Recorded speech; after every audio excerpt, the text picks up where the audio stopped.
Thank you very much. Yeah, thank you very much for having me here. I'm really excited to be here at the 10th edition of the Kosovo ICT meeting. Actually, today is my first day in Kosovo. I arrived tonight, hit the hotel somehow, that worked. And I must say, it's really very well organized, and I think we can give the organization team who's working in the background a big hand, right? Thank you, guys.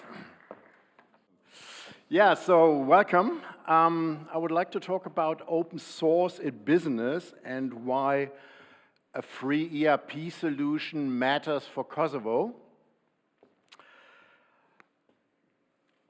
First of all, maybe one or the other word about myself. Actually, I'm an engineer from education. I studied electrical engineering and worked in the field of high voltage power transmission. Since after the university, I changed into consulting and I work with ERP systems, enterprise resource planning. These are the programs that help to manage your business since the early 90 years, mainly with the big providers like SAP, functionally in the area of supply chain management. That means manage your process from the customer demand through the production into the area of purchasing. And since my university days, actually, I'm an open source advocate by conviction. I think it's just a great model, and it's the superior development model at all. So I'm lucky that over the last years, I could shift my focus a little bit more to work on the areas where I want to work and not necessarily on what I have to do. So I engaged a little bit more in the open source scene and got elected, for example, into the Opensuse board. I'm working with the Triton Foundation, the Canoe Health team, and the Open Forum Europe experts panel.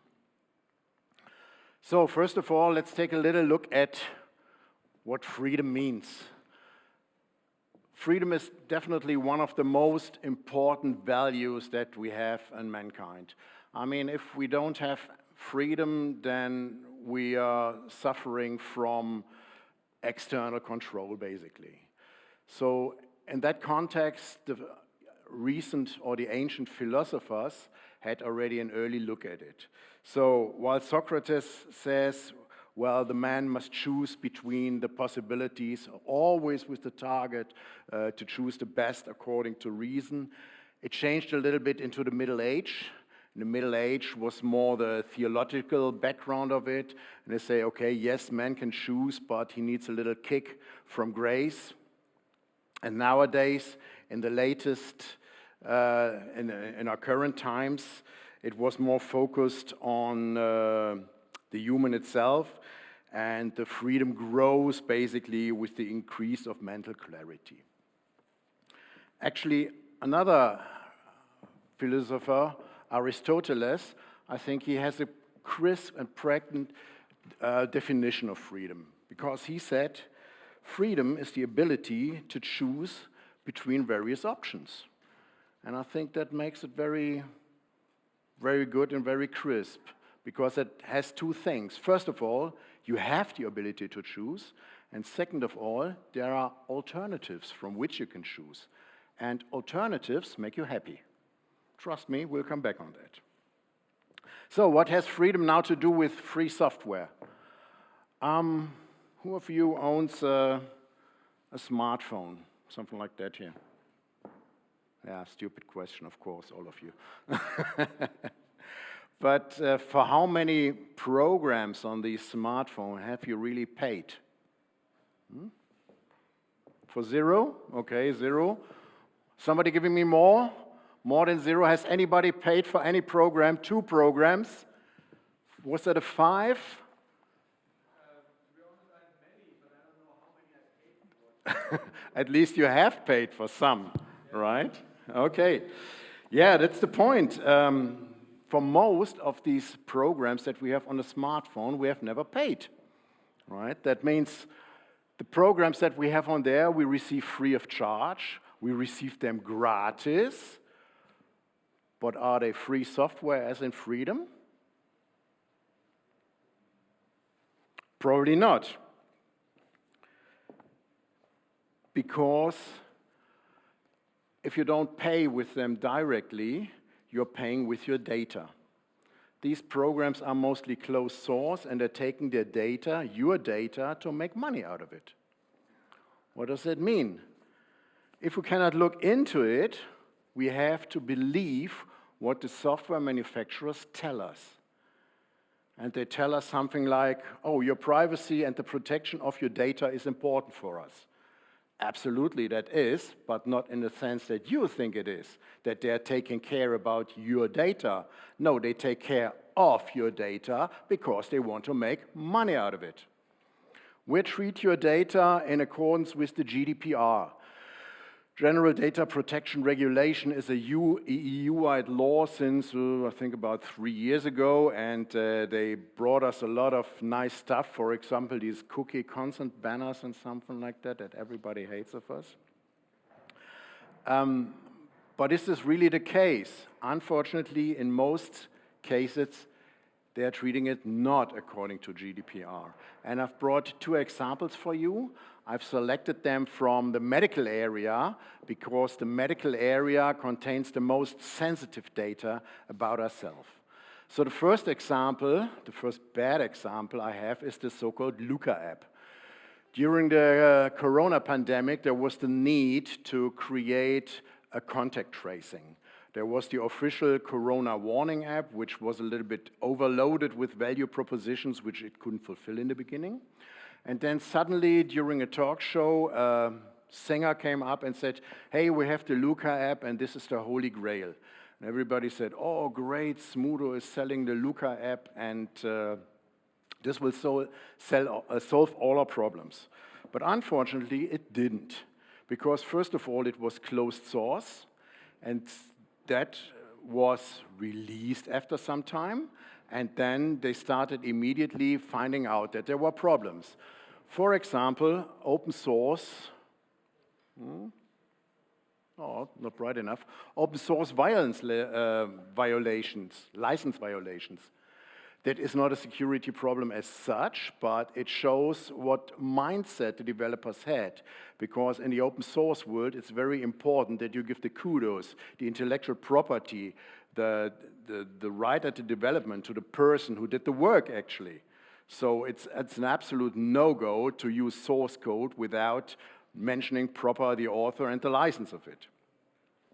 But never to that, additionally to that, they have a central data storage. That was exactly the thing that the Corona warning app wanted to avoid, because the central data storage makes it possible for a privately owned company to take all your data and work with it. They found some additional security issues like code injections and something like that. That went so far that with a query via this program, you could take down the Ministry of Health. So in the consequence, the security expert says that this application has a lot of money, or a lot of money for a very, very low benefit. A lot of money brings us to the other thing. I mean, if you ever worked with the German public sector, you know that if you're in March, want to buy 10 pencils, you need at least 3 offers. But if you're then in December and have a device for €1 million, you just have to make sure that you can deliver in December and that the bill is getting in by then. So without any request for information or request for quotation, the public sector spent about €20 million on that. Another example is the so-called ADA app. ADA is an application that helps you to analyze your health issues. What's you shaking the head, not? Yeah, that's true. But on the other hand, it gives you a unique tracking ID. And it's not treating your data because, for example, before you can already deny or agree to the data management, it shares already data with Facebook. So before you can say, no, I don't want, it shares already data about you with your unique tracking ID with Facebook. Additionally, later on, when you've bought into it, it shares, for example, health insurance data with them. And you know how it is in the cloud world. If it's a US provider, US officials can access this due to the Cloud Act. But it goes a little bit on, because once your data is in the wild, it's available public, you cannot bring it back. So all these applications use so-called third-party tracker. And additionally, these third-party trackers are connecting with another layer of companies. So some scientists have analyzed 24 health apps, and they found out that around 200 fourth-tier companies having access to these data. Mostly the data is not fully anonymized, so with means of big data and combining various sources of data, you can track this down to a single individual. Even worse, if the data is in the hands of Google. Google wanted to have a project with the National Health Service in the UK that was stopped after the protest of the users. But now they are partnering with one of the largest health companies in the United States, and they're having access to about 20 million data sets without having the owners of the data ask for their permission of that. So, while we're already in the cloud, everybody you know, there is no cloud basically. That means it's other people's computers, not your own ones. Get Health, for example, is a service that describes themselves as the unified solution for accessing health and wellness data from hundreds of wearables. So that means they are collecting data from all various sources, like Fitbit, from Apple, Google Fit, and something like that. Just not a long time ago, in June 2021, a database with more than 60 million data records appeared in the internet, and it contained sensitive data like your name, date of birth, your sex, your GPS protocols, and something like that. So it has been tracked back that this data was coming from Get Health. As a consequence, you can say if your data is available in the cloud, you need to be aware that it is very likely that this data is being hacked sooner or later. So cloud services may be harmful to your privacy. So that was the smartphone world, that was the cloud world. How does it look on a desktop? If you buy a computer nowadays, you get mostly a system pre-installed. It's either Mac OS or it's Windows. And most hardware manufacturers even deny to sell you a hardware, a laptop, for example, without having a system pre-installed. So, the data protection officers of the German federal and state governments have analyzed Windows 10, and they see hardly any chance to run this in a legally compliant manner. What does that mean? So I don't know whether you're aware, but first of all, when you install the system, it asks you for an account with Microsoft. There is only some small tricks how you can avoid this, but in generally, the people are first of all forced to open an account with them. Second of all, they are transferring data to their servers without asking you for permission. You can choose between less data and more data, but you cannot opt out completely. And even if you find all the switches that are hidden somewhere in the system, there is still a reminder of encrypted data being transferred to their servers. So, now you need to know that Microsoft and Apple and all the big providers are working together with NSA, the National Conspiracy Organization of the US, and they're sharing, for example, day zero exploits with them. So, That's the situation as we have it now.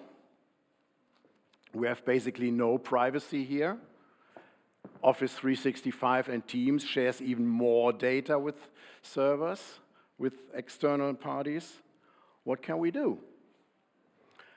Actually, in order to have digital sovereignty, that means take back control,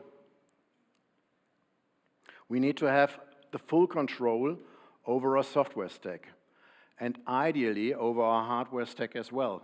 What does hardware mean in that context? For example, look at the discussion around the 5G network, whether we should involve Huawei, the Chinese manufacturer of telecommunications, in there as well, because the Chinese government may have a hand on that and they may have any backdoors.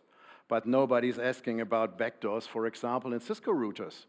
Cisco is one of the largest equipment manufacturer for networks, and I guess more than half of the internet is running on Cisco routers and switches. Other companies, for example, the Swiss Crypto AG, sharing company, sold encryption devices for more than 20 years, and they had a backdoor in it. So the German BND, the espionage organization of Germany, could read them while they were sold to foreign governments, for example. That was a scandal that was coming up in the last year. Another example for hardware is if you have an Intel machine, an Intel processor, you have a so-called management engine on the motherboard. This is a complete separate piece of software with its own operating system on it, and it takes control over the computer before the original operating system is started. Intel denies any information about that, but we have to assume that they may have a backdoor and can take control and information about that as well. As a consequence of that, China has decided to ban all foreign software and hardware from their official computers. So, in order to take back control, to gain digital sovereignty, China is doing the right thing, but unfortunately they're doing it for the wrong purpose, because they're not doing it to increase the freedom, but they want to increase their censorship, they want to take control, and they build up their social scoring programs. So, now let's discuss what means free software. There are 4 basic principles for free software. First of all, you need to run it as you like without any limitations. Second of all, you need to be able to distribute it. That means you take a copy of your program, give it to a friend, and he can make use of it. Third of all, and this is one of the most important ones, you need to be able to study and change the source code. That means you must be able to look into the source code, to make changes, improvements, and something like that. And then, as a 4th step, you need to be able to distribute a copy of the software with these changes. These are the so-called 4 freedoms as they has been defined by the Free Software Foundation. So if you think about the device that you are having in your jacket, your smartphone, or on a desktop, can you run all the 4 freedoms on that? 1, wonderful. Unfortunately, the only one. But nevertheless, you have an alternative. Alternatives make happy, I said that before. So you can now decide to stay under surveillance with these proprietary systems, or you can take back control and run a system that supports you as user and not as manufacturer. So how can we gain this digital sovereignty, for example? First of all, we need to build a basis, and GNU Linux is a very good basis. It's actually the most successful operating system in the world. It runs on the most devices, even if you may not notice this. It is extremely scalable. That means it runs from an embedded device of a Raspberry Pi on a normal server or desktop up to, for example, a mainframe, IBM mainframe. And if you ask, well, is it stable enough? Yeah, it's stable enough to run the International Space Station. So there should be no worries at all. GNU kernel itself is free software. It's a collaborative development. As said, it runs on many devices, and it allows you to take back the control and to increase the sustainability. Having alternatives here as well, the kernel is shared by many so-called distributions. These are Linux-based operation systems, and there are many out there that are good. For example, Debian or Arch Linux or CentOS, Red Hat or something like that. But let me introduce you to one where I think that is the best of all, and this is Opensuse. Why do I think it's the best of all? Not because I'm engaged with Opensuse, but it's the whole package that it offers. It's not just a worldwide community project that fosters the use of Linux and wants to have fun with it. Very important, the second part. They're also building tools that help you to build the whole distribution. For example, the so-called build service that allows us to have a fully transparent build of the whole distribution. You can go to build.opensuse.org and you find the whole distribution being built in public. So you can watch it, how it is compiling. You can check that the source code is properly signed by the signatures and so on. The second tool that makes it very unique is the so-called OpenQA testing. That means we have a testing suite that allows to test the whole distribution before it is shipped out. And that makes Opensuse so unique in the whole Unix market. So actually we have 4 flavors next to the tools. We have, of course, also some distributions. And I think how do you say that? Our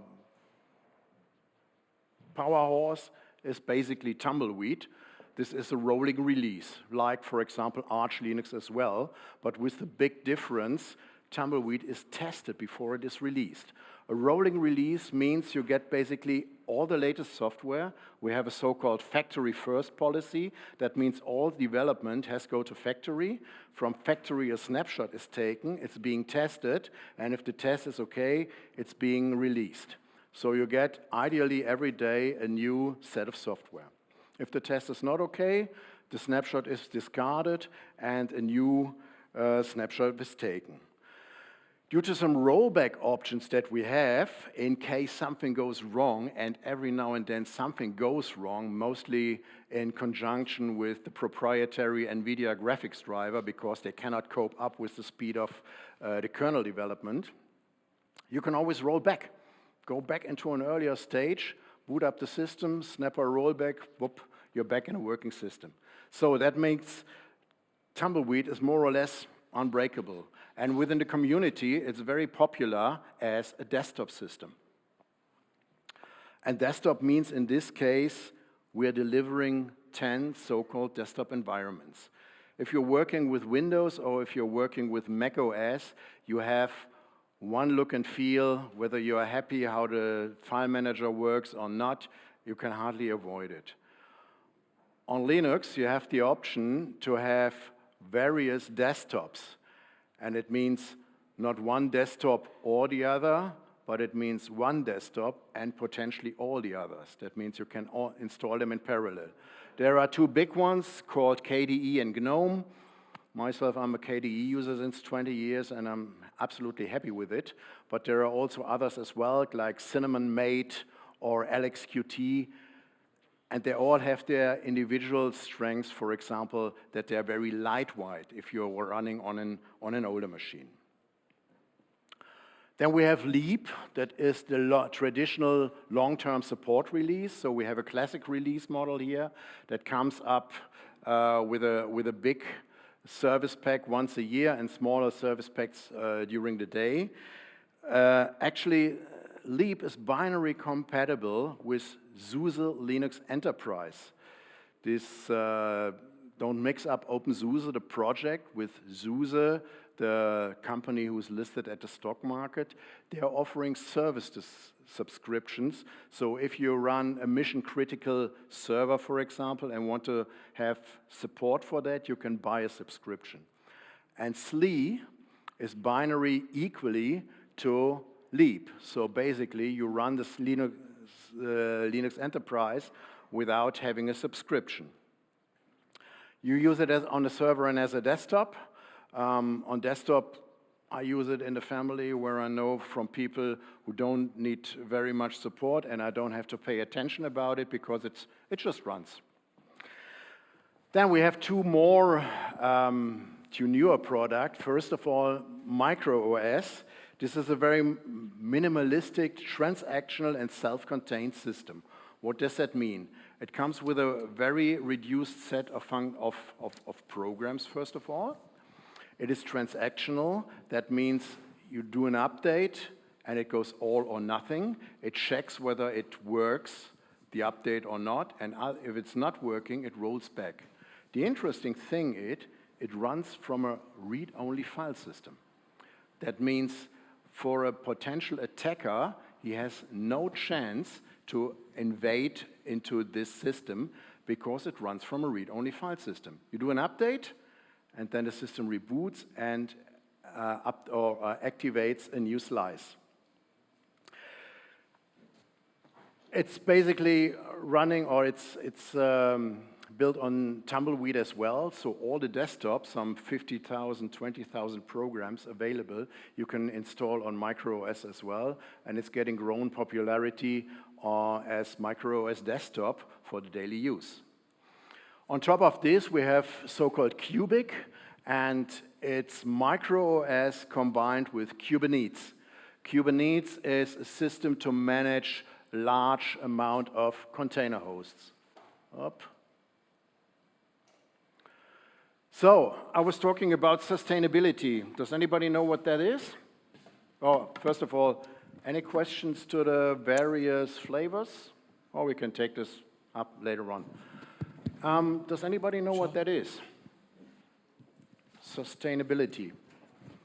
Windows 11 was just released, and they're saying, oh, we have new hardware requirements, and your 3 years old hardware is now toxic electronic waste. You cannot use this anymore. This is actually an ASUS EPC 901 Go from 2008. That was the time when these little bricks, so-called netbooks, have been sold. It contains an Intel N270 processor, Intel Atom, which was not fast at that time, and it's not even getting faster nowadays. It is even only a 32-bit architecture, and it just contains 1 GB of RAM. And what you see here, what it's doing, it's just updating to the latest version of Tumbleweed. So that means you can run an absolute up-to-date software system on an in-between 13-year-old platform. And this is what I mean with sustainability.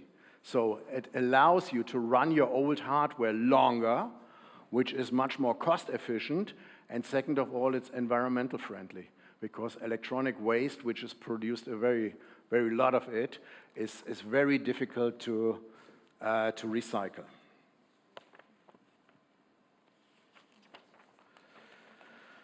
So now we have built the basis.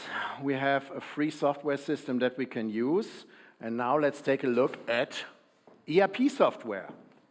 Surprisingly, if you look at the market, if you ask your favorite search engine and investigate a little bit deeper, you find a lot of various programs that run ERP.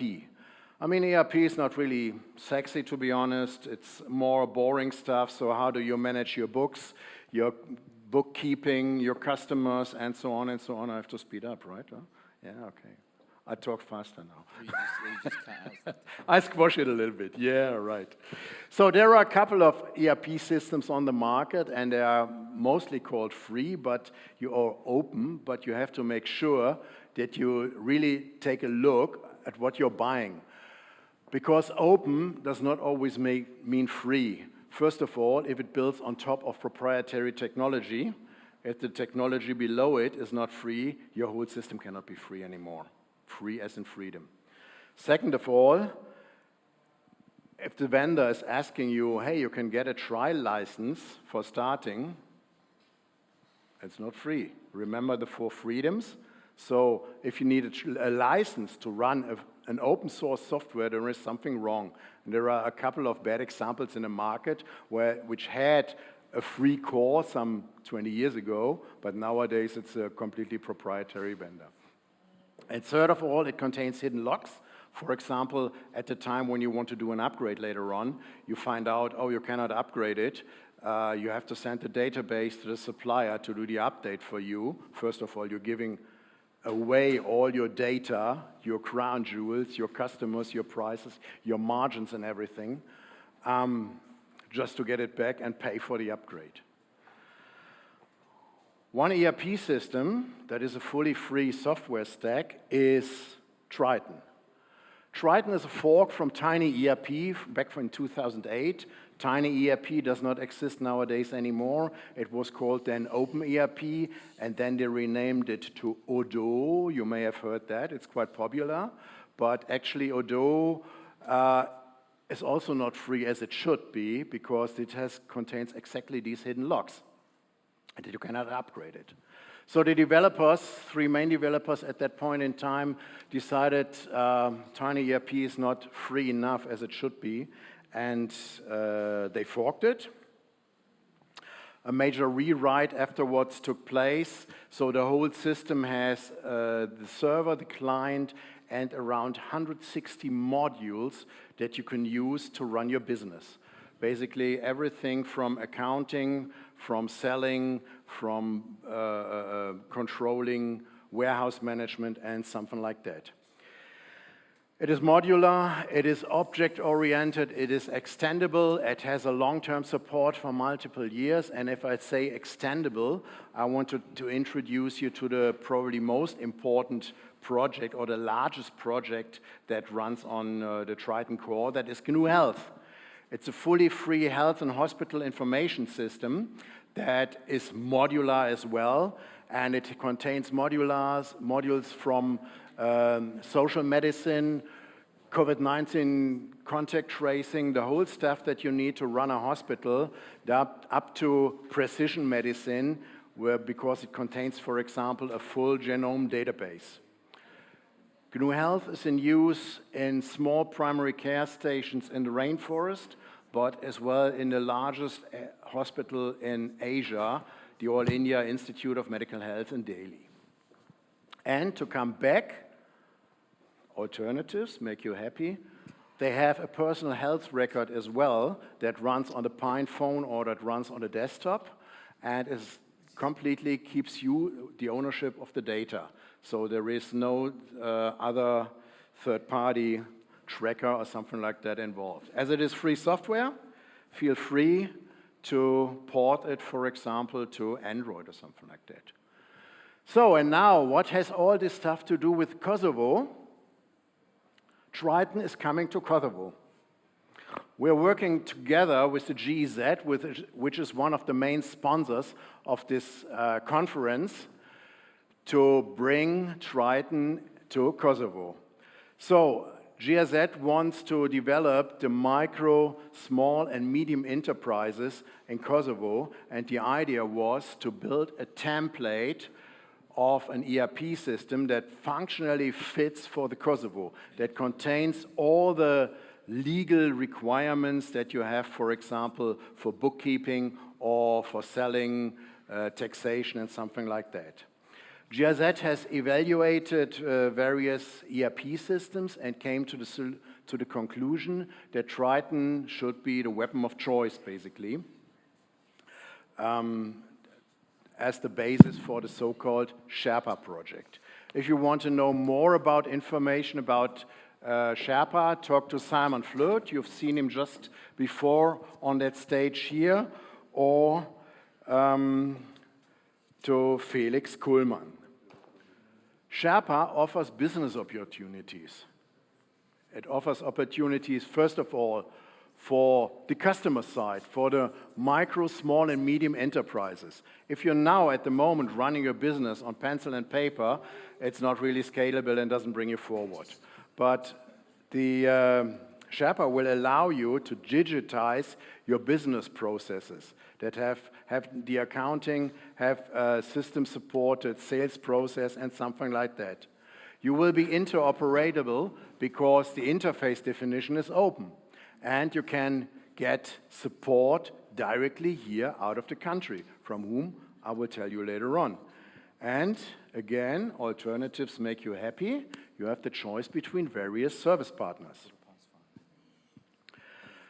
Micro, small, and medium enterprises are usually not in the focus of the big ERP manufacturers, so you can hardly get a proper offer. Just think, as a small company, you want to run an SAP system. I think just the license cost will kill you, probably. So you get a freedom here to operate, and you get cost savings compared to the off-the-shelf, and you have no vendor lock-in. So the investment into a free operating system, or a free ERP system, is an investment in the future.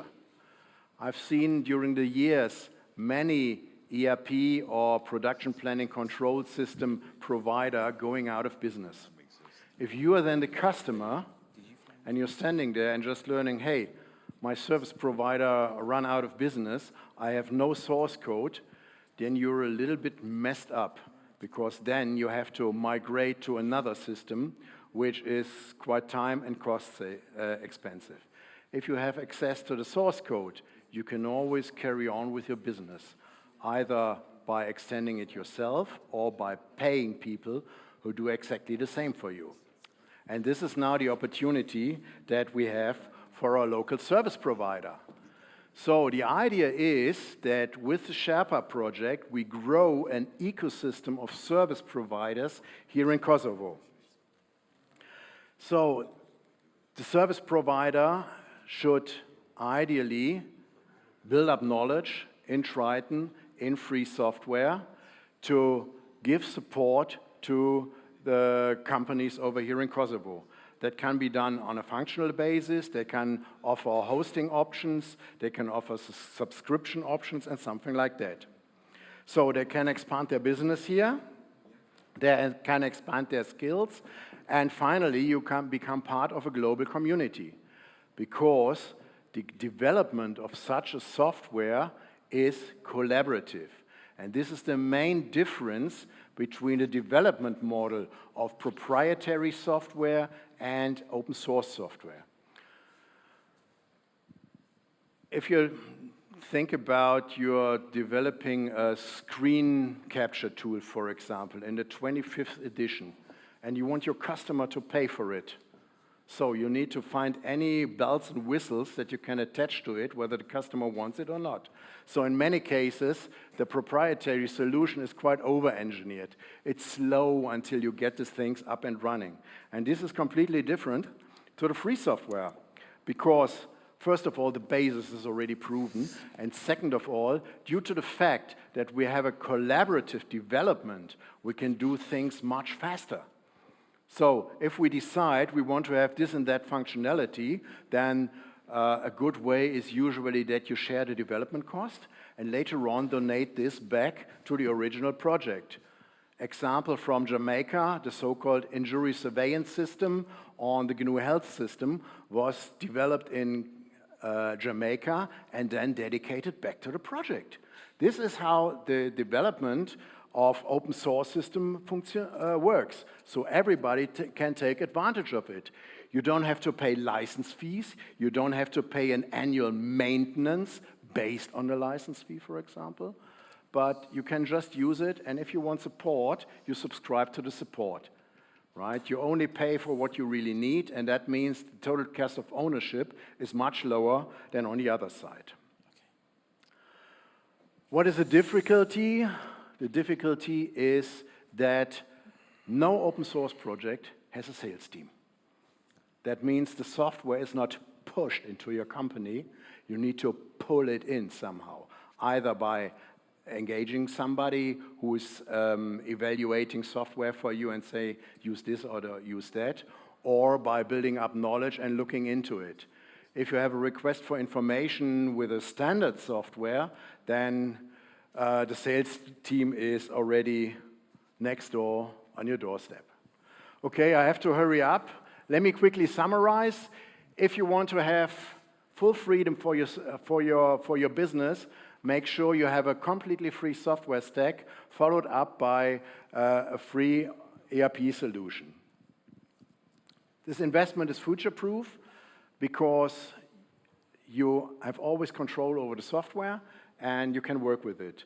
And finally, the Sherpa project has come to support the medium and small enterprises in Kosovo, and this is already the point 2.1 on the digitalization roadmap that we've learned before.